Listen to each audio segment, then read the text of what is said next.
মুনাফিকের জায়গা মুখে মুখে বলে আমরা ইসলাম মানি। আসসালামু আলাইকুম ওয়া রাহমাতুল্লাহি তাআলা ওয়া বারাকাতুহু। মহান আল্লাহ পাকের দরবারে লাখো কোটি শুকর গুজার করছি, যিনি আপনাকে আমাকে বাংলাদেশের এই ক্লান্তি লগ্নে হাজারো বাধা উপেক্ষা করে কোরআনে কারিমের মাহফিলে আসার সুযোগ করে দিয়েছি। সেই মুনিবের দরবারে প্রাণ খুলে প্রশংসা আদায় করছি, সকলে পড়ছি আলহামদুলিল্লাহ। অতঃপর লক্ষ্য করে দুরূদ ও সালাম সেই নবীর উপরে, যিনি ছিলেন নির্যাতিত, নিগৃহীত, নিষ্পেষিত মানবতার একমাত্র বন্ধু। আজ থেকে প্রায় ১৫০০ বছর আগে আপনাকে আমাকে এতিম বানিয়ে চলে গিয়েছে। সেই নবীর জন্য প্রাণ খুলে হৃদয়ের সবটুকুন ভালোবাসা আবেগ উজাড় করে দিয়ে দুরূদ ও সালাম জানাচ্ছি। সকলে পড়ছি সাল্লাল্লাহু আলাইহি ওয়াসাল্লাম। সম্মানিত কোরআন প্রেমিক ভাই ও বন্ধুরা, আজকে আমরা এখানে উপস্থিত হয়েছি আল্লাহ তাআলা কোরআন শুনতে। কোরআন হচ্ছে মহাবিশ্বের মহাবিশ্বর। কোরআন হচ্ছে আসমানি কিতাবগুলির মধ্যে সর্বশেষ এবং সর্বোৎকৃষ্ট কিতাব। এই কিতাবের অথর যিনি, এই কিতাবের মালিক যিনি, এই কিতাবের রচয়িতা যিনি, তিনি এই কিতাবের নাম রেখেছেন কোরআন। কোরআন শব্দের শাব্দিক অর্থ হচ্ছে অধিক পঠিত, বহুল পঠিত। এই কিতাবের থেকে বেশি পড়া হয়েছে এমন কোন কিতাব এই পৃথিবীতে আর নাই। একটু কথা বলেন, আর নাই। অদ্বিতীয় কিতাব, আসমানি কিতাবগুলির মধ্যে সর্বশেষ এবং সর্বোৎকৃষ্ট কিতাব কোরআন। এই কিতাব হচ্ছে ইহকালীন মানুষের শান্তি, পরকালীন মুক্তির জন্য আল্লাহ পাকের পক্ষ থেকে এসেছে। নির্ভুল একটি গ্রন্থ আল্লাহ পাক আমাদেরকে দিয়েছে। এই পৃথিবীতে অনেকেই অনেক বই লিখেছে। লেখনের শুরুতে লেখকের একটা বক্তব্য থাকে, ওহে পাঠক পাঠিকা বৃন্দ, আমি যে বই লিখেছি আমার নিজের ভুল হতে পারে, কম্পিউটারের ভুল হতে পারে, প্রেসের ভুল হতে পারে। এই বইটি পড়াকালীন সময় আপনাদের দৃষ্টিতে যদি ভুল পরিলক্ষিত হয়, আমাকে পত্র পত্রিকার মাধ্যমে, টেলিফোনের মাধ্যমে অথবা কোনো লোকের মাধ্যমে জানিয়ে দিলে পরবর্তী সংস্করণে আমি সেটিকে পরিশুদ্ধ করতে বাধ্য থাকিব। এই কথা না বলে আজ পর্যন্ত পৃথিবীতে এমন কোন নবাবজাদা নসরুল্লাহ খান কি জন্ম নিয়েছে যে একটা বই লিখেই অমনি বলেছে আমি এমন একটা বই লিখেছি যার মধ্যে কোনো ভুল নাই? এই কথাকে আজ পর্যন্ত কেউ বলেছে? অথচ এই কোরআনের অথর, এই কোরআনের মালিক, এই কোরআনের রচয়িতা মহান আল্লাহ রাব্বুল আলামিন এই কিতাব পড়া শুরু করেছেন নিজের প্রশংসা দিয়ে। কিতাব খোলা মাত্রই, কভার খোলা মাত্রই গ্রন্থকারের প্রশংসা শুরু হয়ে গেল। আলহামদুলিল্লাহি রাব্বিল আলামিন। পড়ুন সবাই, আলহামদুলিল্লাহি রাব্বিল আলামিন। তার অক্ষমতা, দুর্বলতা সবকিছু দূর করে দিয়ে তার প্রশংসা দিয়ে নিজেই তার কিতাব করা শুরু করেছে। আমার ভাইরা, এবার এই পৃথিবীতে যারা বই লিখেছে, লেখনের শুরুতে বলেছে এই বইটি যারা পড়বেন পড়াকালীন সময়ের মধ্যে যদি ভুল পরিলক্ষিত হয় আমাকে পত্র পত্রিকার মাধ্যমে জানিয়ে দিবেন। আল্লাহ রাব্বুল আলামিন কিতাব পড়া শুরু করেছেন নিজের প্রশংসা দিয়ে, আবার সারে ছুড়ে দিচ্ছেন যালিকাল কিতাবু লা রাইবা ফীহি। এমন একখানা কিতাব যার মধ্যে কোনো সন্দেহের অবকাশ নাই। সুবহানাল্লাহ, কি সুন্দর কিতাব আল্লাহ পাক দিলেন। যা নিজেই চ্যালেঞ্জ ছুড়ে দিয়েছেন। বিশ্বনবী জনাবে মুহাম্মদ রাসূলুল্লাহ সাল্লাল্লাহু আলাইহি সাল্লাম তার প্রতি যখন আল্লাহ পাক এই কিতাব নাযিল করলেন, কাফেররা বলল এই কিতাব মুহাম্মদ নিজেই বানিয়েছে। আমার 84 ভাইয়েরা একটুখানি জবাব দেন, এই কিতাবকে আমার নবী বানিয়েছেন? এই কিতাব কার কিতাব? আল্লাহ। আরো আসতে বলতে হবে আল্লাহ। আমার ভাইয়েরা, বিশ্ব নবী কোরআন তিলাওয়াত করছেন আর কাফেররা বলল মুহাম্মদ নিজেই কিতাব বানিয়েছে। এবার জানতে চাই, বলুন তো আমার নবী কোন কলেজে পড়েছেন? পাবনা? না। প্রযুক্তিতে? এডওয়ার্ডে? পাবনা আলিয়া মাদ্রাসা? না। জামিয়া আশরাফিয়া? না। জামিয়া রহমানিয়া? না। কোথাও পড়েন না।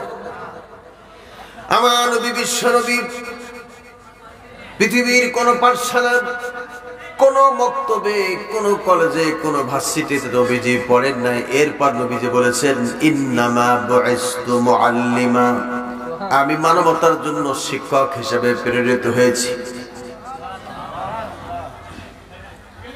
কাফেররা যখন বলল কোরআন মুহাম্মদ নিজে বানিয়েছে, আল্লাহ নবী তখন ব্যথিত হলেন, কষ্ট পেলেন, আল্লাহর কাছে হাত তুলে বললেন রব্বুল আলামিন, আমি তো কোনো কলেজে পড়ি নাই, কোনো ভার্সিটিতে পড়ি নাই, কোনো মসজিদ, কোনো মক্তব, এই পৃথিবীর কোনো জায়গায় লেখাপড়া করি নাই, তারপর কাফেররা আমাকে দোষারোপ করছে আমি নাকি এই কিতাব বানিয়েছি।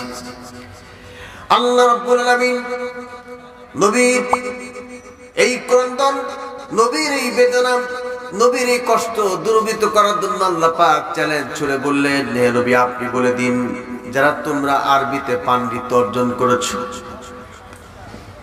আরবিতে যারা উচ্চতর ডিগ্রি উপার্জন করেছো, তোমাদেরকে আল্লাহ পাক চ্যালেঞ্জ ছুড়ে দিচ্ছেন, ওয়া ইন কুনতুম ফি রাইবিন মিম্মা নাযালনা আলা আবদিনা ফাতু বিসূরাতিন মিন মিথলি وادعوا شهداءكم من دون الله إن كنتم صادقين। আল্লাহ রাব্বুল আলামিন বলেন, আমি আমার বান্দার প্রতি, আমি আমার নবীর প্রতি যে কিতাব নাযিল করেছি, এই কিতাবের মধ্যে কোনো সন্দেহ আছে, এটা যদি তোমাদের মনে হয়, তাহলে ফাতু বিসূরাতিন মিন মিসরি, কোরআনে কারীমের ছোট্ট সূরার মধ্যে করে একটা সূরা তোমরা বানিয়ে নিয়ে আসো। আমার ভাইয়েরা, 2024 সালের দ্বিতীয় মাসের শেষ সপ্তাহ চলছে। আমার ভাইয়েরা জবাব দেন, আজ পর্যন্ত কেউ কি কোরআনে কারীমের একটা শব্দ বানাতে পেরেছে? তাও কথা বলে না। 2030 সাল, 2035 সাল, 2041 সাল নাগাদ কেউ না কেউ একখানা কোরআন বানাতে পারবে? কি মনে হয় আপনাদের? পারবে না। এই চ্যালেঞ্জ আল্লাহ ছুড়ে দিয়ে বলছেন, فَإِن لَّمْ تَفْعَلُوا وَلَن تَفْعَلُوا فَاتَّقُوا النَّارَ الَّتِي وَقُودُهَا النَّاسُ وَالْحِجَارَةُ أُعِدَّتْ لِلْكَافِرِينَ। فَإِن لَّمْ تَفْعَلُوا, আর যদি তোমরা তা না পারো, وَلَن تَفْعَلُوا, কখনো পারবে। এবার একটু জবান খুলে বলুন তো, চ্যালেঞ্জ ছুটছেন কে? আরো আস্তে। সে আল্লাহ তো আজ আর নাই। আল্লাহ থাকলেও পৃথিবীর যে অবস্থা চলছে, আল্লাহ কিছুদিনের মধ্যে অবসরে গিয়েছেন আমেরিকার দিকে। কি করে? রাত গভীর হলে পরে আমাদের ঘুমে ধরে, রাত গভীর হলে পরে আল্লাহ ঘুমায়। কথা বলছে না? কোরআনে কারীম প্রমাণ করছে, আল্লাহু লা ইলাহা ইল্লা হুয়াল হাইয়ুল কাইয়্যুম লা তাখুযুহু সিনাতুন ওয়ালা নাওম আল্লাহ হলেন তিনি, যিনি কোনো ইলাহা নাই, উপাস্য নাই, আইনদাতা নাই, বিধানদাতা নাই, ঘুম তো দূরের কথা, কোন তন্ত্রও যাকে স্পর্শ করতে পারেন না, তিনি কে? একটু আঙ্গুলটা উঁচু করে জোরে আওয়াজ করে বলুন না, তিনি কে? সে আল্লাহ আগেও যেমন ছিলেন এখনো, আরো জোরে বলেন। সেই আল্লাহর হুকুম আল্লাহর জমিনে বাস্তবায়ন করতে গিয়ে 1971 সালে এই দেশের গামছা পরিহিত, এই দেশের সেরা লুঙ্গি পরিহিত, এই দেশের গরিব অসহায় মানুষগুলি পাকিস্তানি হানাদার বাহিনীর বিরুদ্ধে সংগ্রাম করে 30 লক্ষ মানুষের রক্তের বিনিময়, 2 লক্ষ মা-বোনদের ইজ্জতের বিনিময় একটি স্বাধীন সার্বভৌম রাষ্ট্র ছিনিয়ে আমাদেরকে উপহার দিয়েছেন লাল সবুজের পতাকা। সেই বাংলার জমিনে যদি আরেকবার আরেক সাগর রক্ত দিতে হয়, আরেকবার আরেক সাগর রক্তের বিনিময় এদেশের আকাশে বাতাসে যদি কোরআনের পতাকা উড়ে আরেক সাগর রক্ত দিতে কারা কারা প্রস্তুত আছি? 2 হাত উঁচু করে দেখায়।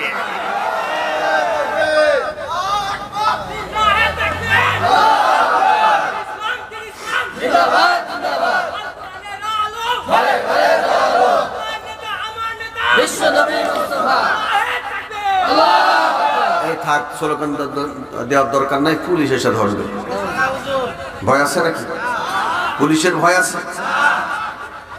কবির সম্রাট আল্লামা ইকবাল तमाम বিশ্ববাসীকে জানিয়ে দিচ্ছেন। কবি বলছেন, বাতিল সে দবনে ওয়ালে, বাতিল সে দবনে ওয়ালে यही आसमां नहीं हम सोबर कर चुका है तू इम्तिहान हमारा। কবি বলেছেন, এই পৃথিবী 100 বার টেস্ট করেছে মুসলমানদেরকে, এই মুসলমানরা জীবন দিতে পারে তো এই মুসলমানরা কোন বাতিলের সামনে মাথা নত করার জাতি মুসলিম জাতি নয়। আমার মুসলমানেরা, আমরা কি কাফের নাস্তিক মুশরিকদের সামনে মাথা নত করে আমরা কি গোলাম হয়ে মরতে চাই? যতদিন বাঁচতে চাই ততদিন আল্লাহর কোরআন বুকে নিয়ে বাঁচতে যদি চাই, বিড়ালের মতো 1000 বছর বাঁচার স্বপ্ন দেখে না, বাঁচতে চাইলে সিংহের মতো 1 ঘন্টা তর্জনার গর্জন দিয়ে বাঁচতে চাই। কারা কারা 2 হাত উঁচু করে দেখাই। আল্লাহ যেন কবুল করেন, বলুন আমিন। আরো আসতে বলুন আমিন।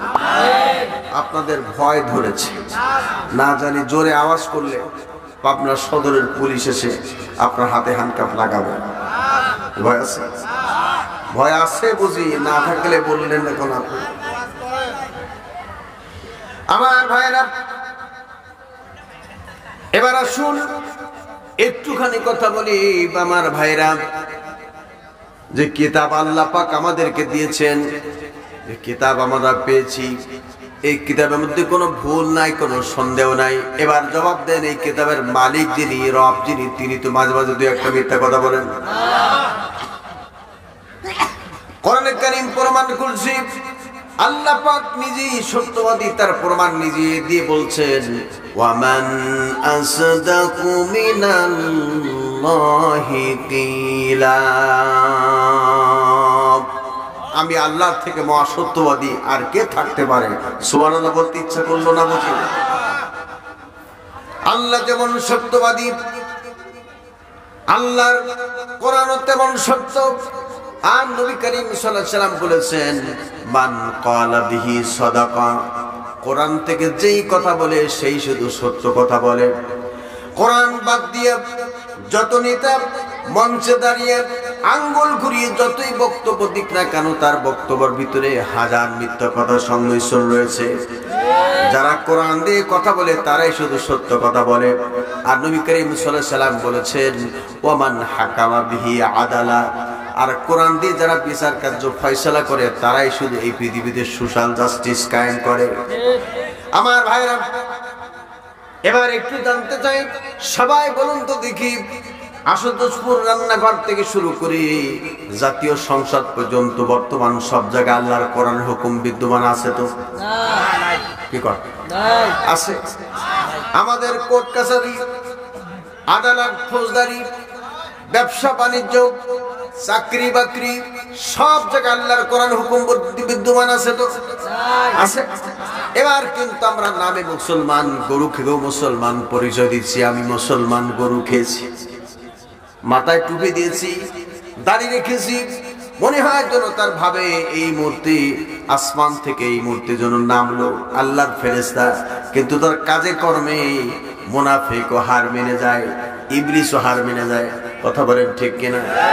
আমার ভাইরা, আল্লাহর কোরআনকে অবজ্ঞা করার কারণে, আল্লাহর কোরআনকে অসম্মান করার কারণে আল্লাহ রাব্বুল আলামিন কোরআনে কারিমে জানাচ্ছেন, যদি আমার কোরআনকে অবজ্ঞা করো, আফাতুমিনুনা বিবাদিল কিতাবি ওয়া তাকফুরুনা বিবাদ ফামা জাযাউ মান ইয়াফআলু যালিকা মিনকুম ইল্লা খিজুন ফিল হায়াতিদ দুনিয়া ওয়া ইয়াওমাল কিয়ামাতি ইউরাদ্দুনা ইলা আশাদ্দিল আযাব ওয়া আল্লাহু বিগাফিলিন আম্মা তা'মালুন। খুব খেয়াল করেন কথাগুলি। আল্লাহ পাক বলছেন, আফাতুমিনুনা বিবাদিল কিতাব, তোমরা কি আমার এই কিতাবের কোন অংশের উপরে আমল করবে, ঈমান আনবে, আর কোন অংশকে প্রত্যাখ্যান করবে? আমাদের অবস্থা কিন্তু তাই, যেটি আমাদের কাছে সুবিধা হয় সেইটা আমল করি, যেটা সুবিধা না হয় সেটা আমরা বর্জন করি। কোরআনে কারীম আল্লাহ পাক অন্য জায়গায় বলছেন, ইন্নাল্লাযীনা আমানু ওয়া আমিলুস সালিহাতি লাহুম জান্নাতুন তাজরি মিন তাহতিহাল আনহার খালিদিনা ফিহা আবাদা ওয়া'দাল্লাহি হাক্কান।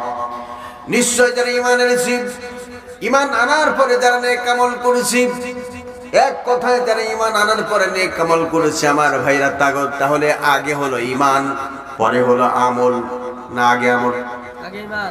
বুঝতেছেন না? আমার মনে আগে আল্লাহ পাক বলেছেন ঈমানের কথা, পরে বলেছেন আমলের কথা।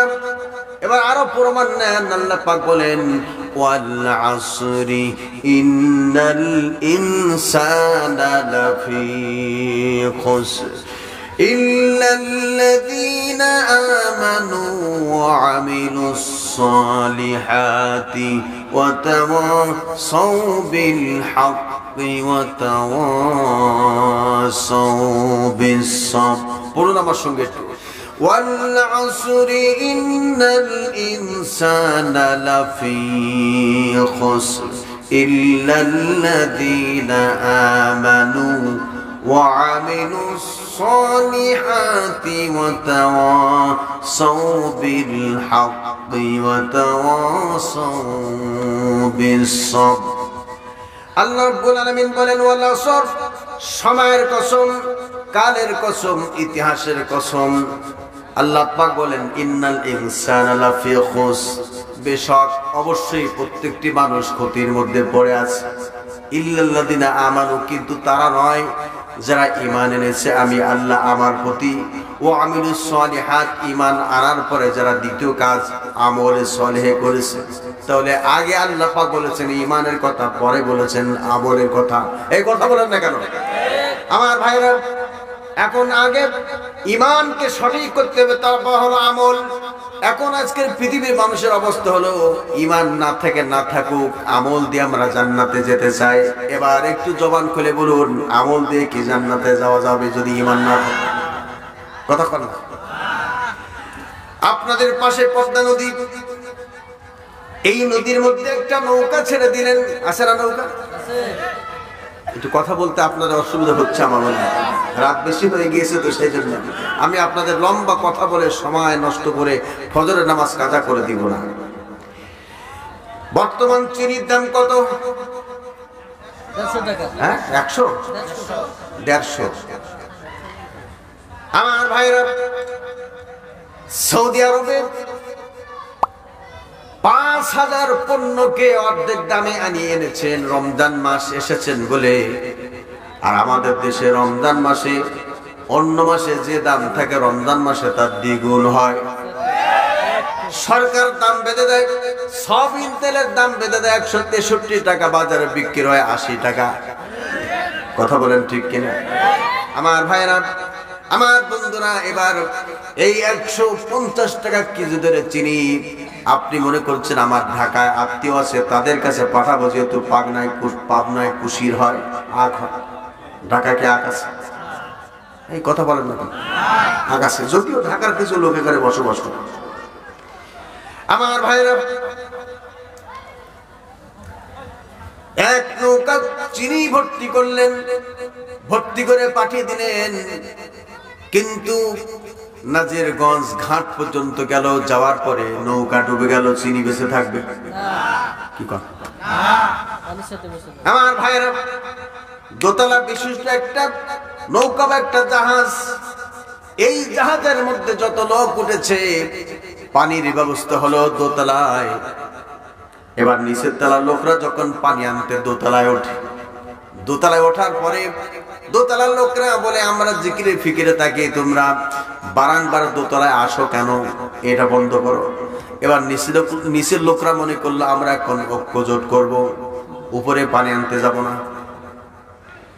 উপরে পানি আনতে না গিয়ে লোকগুলি বললো কোরাল নিয়ে আয়, খুন্তা নিয়ে আয়। নিচের তলার যে নৌকার তক্তা ছিল, তক্তা যদি একটা তুলে ফেলে দেয় আর পানি যদি ওঠে, নিচের লোকগুলি বেঁচে গেলেও উপরের লোকগুলি মারা যাবে। কি কথা বল না কেন আপনারা? আমার ভাইরা, তার মানে হলো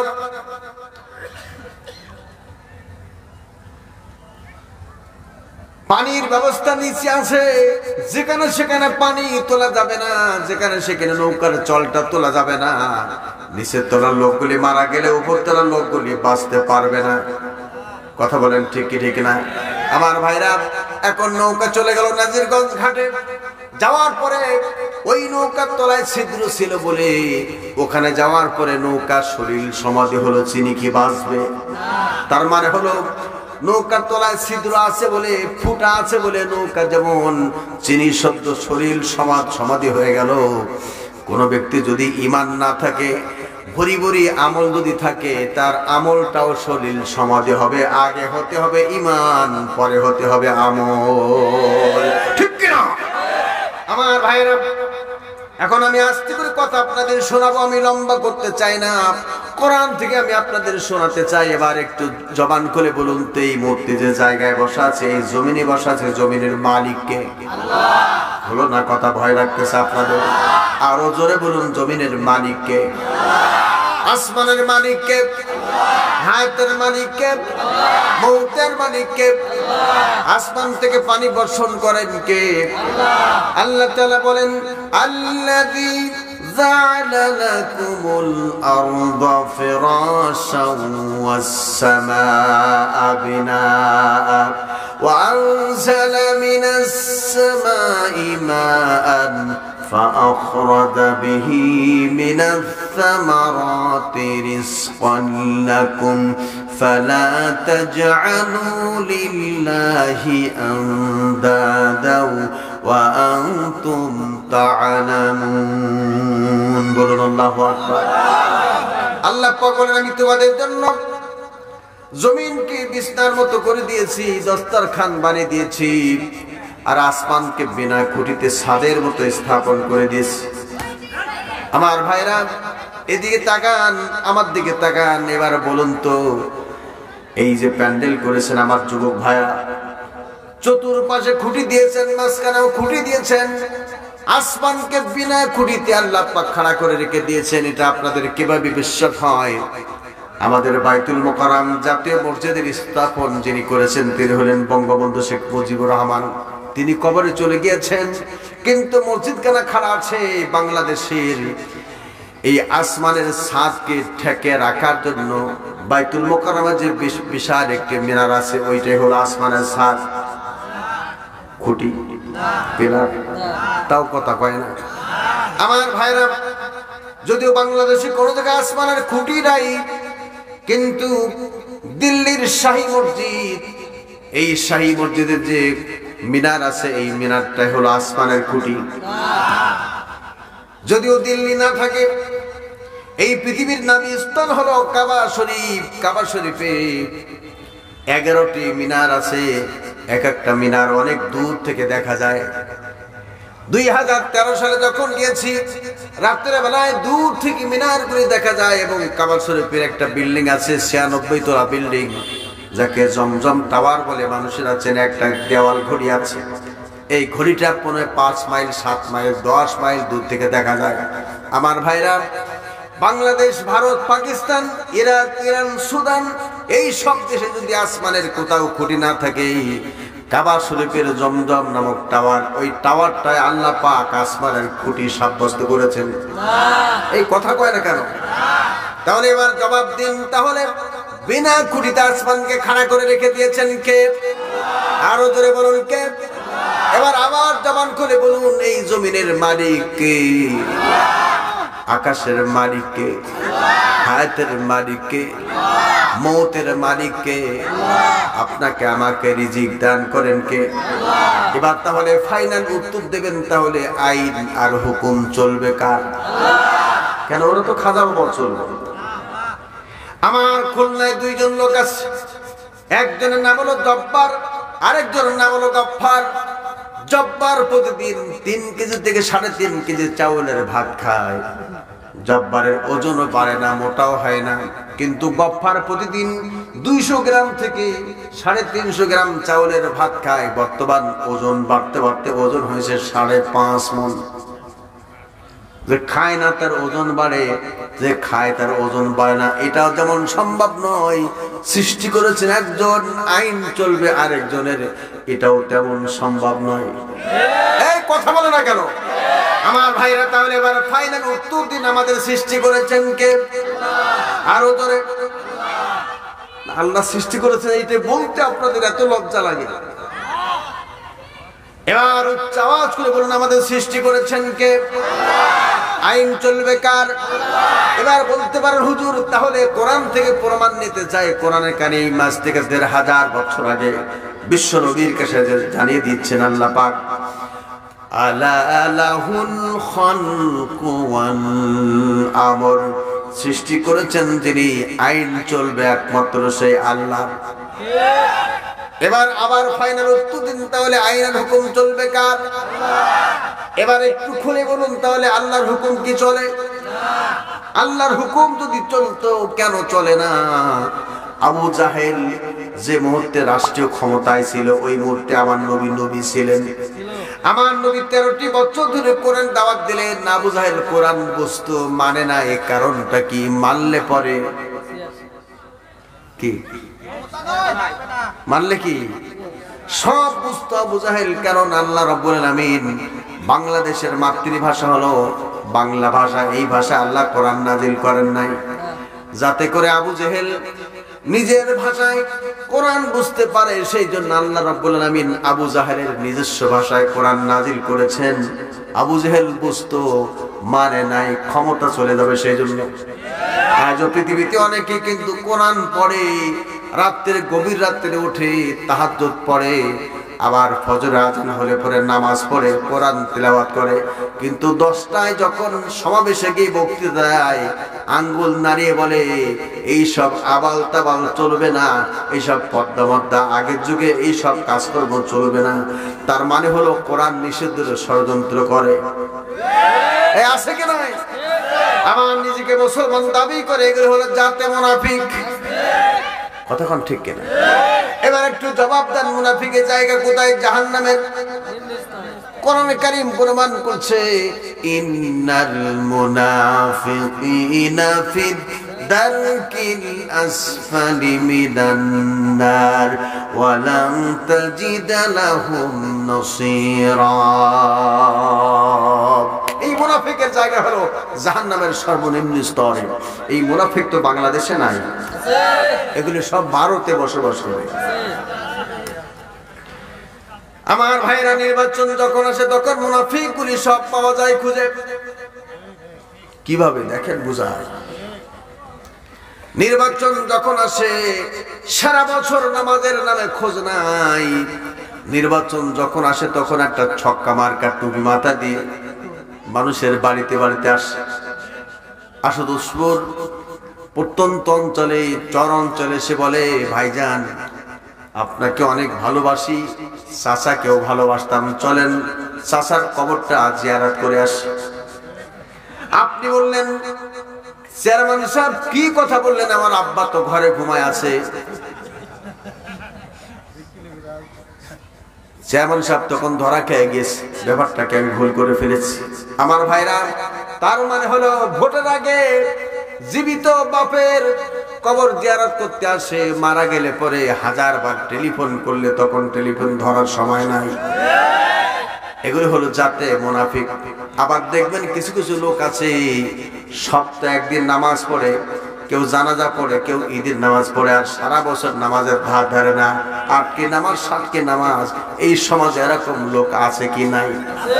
আল্লাহ পাক বলেন, ইউরাউনান নাস ওয়া লা ইয়াযকুরুনাল্লাহা ইল্লা কলিলা। এই মুনাফিকদের আমল হলো এরা যতগুলি কাজ করে সব কাজগুলি মানুষকে দেখাবার জন্য করে। মুখে মুখে বলে আমরা ইসলাম মানি, আর ভিতরে গিয়ে ইসলামের গোড়া কেটে দেয়। আছে কি নাই? আমার ভাইরা, আমার আলোচনার মধ্যে অনেকবার কথা বলেছি, বোঝাবার জন্য বলেছি। আমার কথা বুঝতে মনে অসুবিধা হচ্ছে আপনাদের। খুলনার ভাষা একটু কর্কশই হয়তো। আমি দেলোয়ার হোসেন আনসারী ভাইয়ের মতো এত মিষ্টি ভাষায় কথা বলতে পারি না। উনি অনেক মিষ্টি ভাষায়, প্রাঞ্জল ভাষা আপনাদেরকে বুঝিয়েছেন। যদি আরো 2 ঘন্টা কথা বলতেন আপনারা শুনতেন, কিন্তু আমার একটু ফলত্ব দরকার আছে। ঠিক কিনা? ঠিক কিনা? আমার ভাইরা, কি বলতেছিলাম? কি বলতেছিলাম? হ্যাঁ, আমার ভাইরা, আমার বন্ধুরা, আমি বিভিন্ন জায়গায় এই উদাহরণ দিয়েছি, দৃষ্টান্ত দিয়েছি। সেটি হলো একজন করেছে কি, একটি ফুলের বাগান করেছেন, নার্সারি যাকে বলা হয়। ছিলেন তো আপনার নার্সারি? ফুলের বাগান করেছে। বাগান করার পরে এইভাবে একটা চিরকুট লিখেছে, যেমন একটা চিরকুট আমার কাছে দিয়েছেন, একটা বিষয় উনি জানতে চেয়েছেন বা আমাকে শোনাতে বলেছেন। এমন একটা চিরকুট, একটা চিঠি, একটা ফুলের ডালে, একটা ফুল গাছের শাখায় ডালে বেঁধে রেখেছে, ফুল ছেঁড়া নিষেধ। কি লিখেছে? কথা কন, আপনি শুনতে পাচ্ছেন না বুঝি? লিখেছেন ফুল ছেঁড়া, ফুল ছেঁড়া নিষেধ। এবার লোকটি বাগানের মধ্যে ঢুকেছে, ঢোকার পরে দেখে ফুল ছেঁড়া নিষেধ। তোমার মনে আশ্চর্য লাগলো, ফুল ছেঁড়া নিষেধ কেন লিখলেন তিনি? এবার দৌড়ায় গিয়ে গাছের গোড়া ধরে উপড়ে ফেলছে। ফুল বাগিচার মালিক ভিতরে প্রবেশ করে দেখে সর্বনাশ, ফুল গাছটা গোড়া শুদ্ধ, শিকড় শুদ্ধ সব তুলে ফেলেছে। লোকের হাত টেনে বলে, ভাইজান কি করলেন আপনি? কি করলাম? কয়, ভাইজান যেখানে লেখা ছিল ফুল ছেঁড়া নিষেধ, আপনি কি করলেন? কয়, ভাইজান ফুল ছেঁড়া নিষেধ, কিন্তু গাছ তোলা তো নিষেধ, তা লেখা নেই, এই জন্য গাছ তুলে ফেলেছি। আমার ভাইরা, আমি আপনাদের একদম হাসির খোরাক দেই নাই। আগে কিন্তু বিভিন্ন কর্নার থেকে ফুলগুলি ছিঁড়ে ছিঁড়ে ওরা হরণ করতেছিল। এখন কিন্তু আমার ভাইরা, ওরা গাছের গোড়া টান মেরেছে। তার মানে হলো আগে কিছু কিছু আলেমকে ধরে ধরে হত্যা করতেছিল, এখন ইসলাম নামক বৃক্ষটা ওরা উপড়ায় ফেলার ষড়যন্ত্র চালিয়ে যাচ্ছে। এই কথা বলছে না কেন? আর এই মুহূর্তে এক ধরনের আমার সমাজের কিছু লোকেরা ইমান বাঁচাবার নামে কোনো খোঁজ নাই, আমল নিয়ে টানাটানি করে মসজিদের কোনায় বসে বসে জিকির করতে করতে, কারোর পায়জামাও নাই, লুঙ্গিও নাই, এমন জিকির করছে। জিকির করতে করতে করতে করতে মসজিদের ছাদ পর্যন্ত যেন উল্টে যাচ্ছে।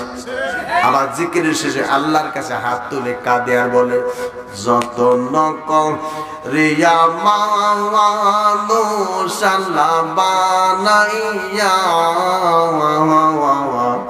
কেমনে দেবা জাহান্নামে ফেলিয়া। তওবা কইরা আবার তওবা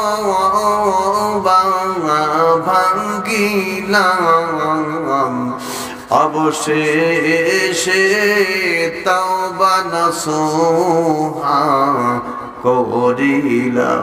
আল্লাহ তুমি যদি মাফ না করো বান্দারে, বান্দা বলো যাবে এখন কার কাছে? আল্লাহ বলে সিটারি করার জায়গা তো কে পাইলি না, ও তো জনম থাকতে ইসলাম বিদায় নিতে চাই, তুই কেন প্রতিবাদ করলি না? এই কথা বলার ঠিক ঠিক না? আজ ইসলাম ডুবুডুবু ভাব, আজ বাংলাদেশের মানচিত্র থেকে ইসলাম দুর্বৃত্ত করার জন্য পাঠ্য পুস্তকের মধ্যে ধর্মীয় শিক্ষকের মধ্যে যেখানে হিন্দুত্ববাদী হিন্দুদের মূর্তির ছবি পর্যন্ত লাগানো হচ্ছে, আর মুসলমানদের এদিকে কোনো ভ্রুক্ষেপ নাই, ও মসজিদের কোনায় বসে বসে আল্লাহ করছে। এই জন্য আল্লাহ বলে সিরানি করার জায়গা পাও না। কথা বলেন ঠিক ঠিক না? এবার যদি মনে করেন হুজুর আপনি কৌশলে রাজনীতি করছেন, রাজনীতির গোষ্ঠী মারি হারাম খোরকতগের, তুমি রাজনীতি করতে পারো, আমি রাজনীতি করতে পারবো না, এটাকে মগের মূল্য পেয়েছো নাকি? এই দেশ স্বাধীনতার জন্য তোমার যেমন রক্ত আছে আমারও তেমন রক্ত আছে। কথা বলেন ঠিক কিনা? 50,000 লোক কেমন আছে যাদের বয়স 50 বছর, তারা হয়েছে মুক্তিযোদ্ধা, অথচ দেশ স্বাধীন হয়েছে 52 বছর। তার মানে হলো 50 বছরের মুক্তিযোদ্ধা সেদেশে ওরা একটা কাজ করার কারণে। কথা বলেন ঠিক কিনা? আমার বন্ধুরা, আমার ভাইরা, এই দেশে তোমার কথা চলবে, আমার কথা চলবে না, এই প্রহসন চলবে না। তোমার রাজনীতি যদি চলে, তোমার তো ওটা রাজনীতি নয়, তোমার হলো পেট নীতি, আর আমি করি আল্লাহর কোরআনের রাজনীতি। কথা বলেন ঠিক কিনা? না আপনারা ভয় পাচ্ছেন, এখানে আর ওয়াজ করা চলবে না। আমার ভাইরা, ক্ষমতা ধরে রাখার জন্য যা যা করা দরকার পৃথিবী মানুষ তাই করছে, আমাদের বাংলাদেশে হয় না, এটা অন্য দেশে হয়। আমার ভাইরা, আমার বন্ধুরা, একজন জালেম শাসকের কথা আল্লাহ রাব্বুল আলামিন কোরআনে কারিমে বিশদভাবে আল্লাহ ঘোষণা করছেন। আল্লাহ পাক বলেন, উনদুরু কাইফা কানা আকিবাতুল মুকাদ্দিবিন। তোমরা কি দেখো না আমি মিথ্যা শাসকের সঙ্গে কেমন আচরণ করেছি? ওই মিথ্যা শাসক জীবনে তার বন্ধুর মায়ের পড়ে, বন্ধুর প্ররোচনায় পড়ে সারা জীবন যাতে ক্ষমতায় বসে থাকা যায় এমন একটি পরিকল্পনা তার বন্ধু তাকে সাজিয়ে দিয়েছিল। বন্ধুর নাম হলো হামান। আমার খুলনা হামান বলে, ওই যে আগে মহিলারা বৃদ্ধ বা বৃদ্ধা মানুষের জন্য সুবরি বাড়ত, লোহার একটা নোটের মতো, আর হামান দিয়ে ওইটাকে ফেস, ওই হামান নাকি? হামান হলো একজন ব্যক্তির নাম। হামান তাকে যতগুলি বুদ্ধি দিয়েছে, বুদ্ধিগুলির মধ্যে কি জন্য বুদ্ধি দিয়েছে? বুদ্ধি দিয়েছে এই জন্য যাতে করে তার বন্ধু ফিরাউন আজীবন ক্ষমতায় থাকতে পারে। এবার জবান খুলে বলুন, আজীবন ক্ষমতায় থাকার মতো একমাত্র অধিকার কার? আরো আসতে বলুন, কার? আমার ভাইরা, ছোট্ট একটা বাচ্চা একটা ঘুড়ি বানিয়েছে। ঘুড়ি বানিয়ে 3 কোণায় 3টা পিলার দিয়েছে, তার মানে 3 কোণায় 3টা সুতা দিয়ে বেঁধেছে, আর নিচে একটা লেজ ঝুলিয়ে দিয়েছে। সুতা যতই ছাড়ে ঘুড়ি ততই উপরের দিকে ওঠে। বাচ্চা যখন দক্ষিণা বাতাসে সুতা ছেড়ে দেয়, ঘুড়ি তত উপরের দিকে উঠতেছে তো উঠতেছে। ঘুড়ি লেজটা নাড়ায় বলে, আমি দাদার মায়ায়, মামার মায়ায় উপরে উঠতেছি। সুতা যখন ছাড়া শেষ, তখন ঘুড়ি লেজ নাড়ার বলে, একবার যেহেতু উপরে উঠতে পেরেছি, এত বছর পর্যন্ত আমি কিন্তু নামবো না। আমার ভাইরা, এবার ওই ঘুড়ির মালিক ছোট্ট বাচ্চাটাকে বলছে, ও ঘুড়ি তুমি নামবে কি নামবে না? একটুখানি সন্ধ্যা ঘনমত হোক, নামতে ইচ্ছা না করলেও তোমাকে টেনে হেঁচড়ে নামানো হবে। আমার ভাইরা, আমার বন্ধুরা, এবার জোরে বলুন তো ক্ষমতা দেওয়ার মালিককে। আরো আসতে বলুন, ক্ষমতা দেওয়ার মালিককে। আল্লাহ পাক বলেন, কুলিল্লাহুম্মা মালিকাল মুলকি তুতিল মুলকা মান তাশা ওয়া তানজিউল মুলকা মিম্মান তাশা ওয়া তুইজ্জু মান তাশা ওয়া তুযিল্লু মান তাশা বিয়াদিকাল খায়র ইন্নাকা আলা কুল্লি শাইইন কাদির। নদীর কুল ভাঙে ও কুল গড়ে, এই তো নদীর খেলা। সকালবেলা ধনী রে তুই, ফকির সন্ধ্যাবেলা। আল্লাহ পাক বলেন, আমি যাকে খুশি তাকে ক্ষমতা দান করি, আর যাকে খুশি তার কাছে ক্ষমতা কেড়ে নিই। আমি আল্লাহ ছিদ্র বাসন দিয়ে 3 রাস্তার মাথায় আমি আল্লাহ বসায় দিতে পারি। এই ক্ষমতা আল্লাহর আছে কি নাই? জোরে বলেন, আছে কি নাই? আমার ভাইরা,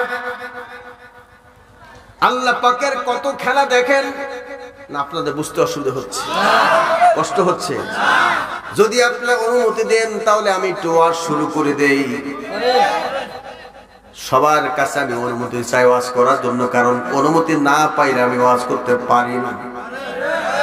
বোধ করব, সত্যি করব। আমার ভাইরা, ফেরাউন, এই কোরআনে কারিমের ভিতরে ফেরাউন আদিষ্ট হয়েছিল মিশরে। আর মিশরে আসার পরে ফেরাউন প্রথম 2 দফা কাজ করেছিল। কয়টা? আরো আসতে। 1 নম্বর কাজ, এই কাজটা সে কেন করেছিল? জ্যোতিষী ফেরাউনের একটা স্বপ্নের ব্যাখ্যা তাকে জানানো। ফেরাউন বলল, আমি রাতে এমন একটি বিকট শব্দ আর এমন একটি স্বপ্ন দেখেছি, আমার ঘুমটা ভেঙে গিয়েছে। জ্যোতিষী বলল, তোমার স্বপ্নের ব্যাখ্যা আমি বলে দিচ্ছি। স্বপ্নের ব্যাখ্যা হলো, তোমার দেশে এমন একটি ছেলের আবির্ভাব হতে যাচ্ছে যে ছেলে তোমার তক্তে তাউসকে ভেঙে চুরমার করে দিবে। কই তাই নাকি? কয় হ্যাঁ। কিভাবে সমাধান পাওয়া যায়? মন্ত্রী পরিষদ ডাকলো, সংসদের মধ্যে আলোচনা হচ্ছে। এমন সময় এক কর্নারে একজন দাঁড়িয়ে আছে, হামদানি গসরানি কুতুবি রব্বানি শাইখ আরেফিন একজন দাঁড়িয়ে আছে। আমাদের সমাজে দেখবেন কিছু কিছু লোক আছে, নামাজের নামে খোঁজ নাই, ওযুর নামে খোঁজ নাই, গোসলের নামে খোঁজ নাই। অনেকে কবর নিয়ে পড়ে থাকে, অনেকেই ল্যাংটা বাবার মুরিদ, অনেকেই খাজা বাবার মুরিদ, অনেকেই পাগলা বাবার মুরিদ। এই কথা বলে না কেন? যদি বলা হয় বাবা নামাজ পড়েন না কেন? নামাজ কি মানুষকে দেখা দেখা পড়া লাগে না? পড়া লাগে নাকি? নামাজ তো অন্তরের ব্যাপার। আছে কি নাই? কথা বলেন, আছে কি নাই? নামাজ যদি না পড়েন বাবা, কোনো আমলে কাজ হবে না। আমার ভাইরা, জীবনের সবথেকে বড় সম্পদ হলো আপনি নামাজ পড়েছেন। আল্লাহ পাকের নবী বলেছেন, যে ব্যক্তি নামাজ আদায় করে না, ইসলামে তার কোনো অধিকার নাই। লা সালাতা লিমান লা দীনা লাহু, যে ব্যক্তি নামাজ পড়ে না, ইসলামে তার কোনো অধিকার নাই। সমাজে তার কোনো নেতৃত্ব কর্তৃত্ব দেওয়ার কোনো অধিকার নাই। কিন্তু আজকের সব উল্টা চলছে। নামাজ যত বেশি না পড়ে, সমাজে মাতবাড়ি তার তত বেশি। কবর যে ব্যক্তি পূজা করে, আমার ভাইরা, কবরে যদি ফুল দেওয়া জায়েজ থাকতো, কবরে গিয়া যদি সিন্নি আর পোলাও বিরিয়ানি দেওয়া জায়েজ থাকতো, আমার নবী বিশ্ব নবী জানাবে মুহাম্মদ রাসূলুল্লাহ সাল্লাল্লাহু আলাইহি ওয়াসাল্লাম, তার থেকে সম্মানের পাত্র কে পৃথিবীর কোন মানুষ আছে? আছে। আমার ভাইরা, 2014 সালে দ্বিতীয়বার যখন হজে গেলাম, যাওয়ার পরে মসজিদ নববীর 41টি দরজা, 40 নম্বর দরজার নাম হলো বাবু সালাম। বাবু সালাম দিয়ে যখন প্রবেশ করলাম, নবীকে সালাম দিতে হুড়ুহুড়ি করে যাচ্ছি, কিন্তু পুলিশ আমাদের সিরিয়াল করে দিল, লাইন করে দিল। হঠাৎ করে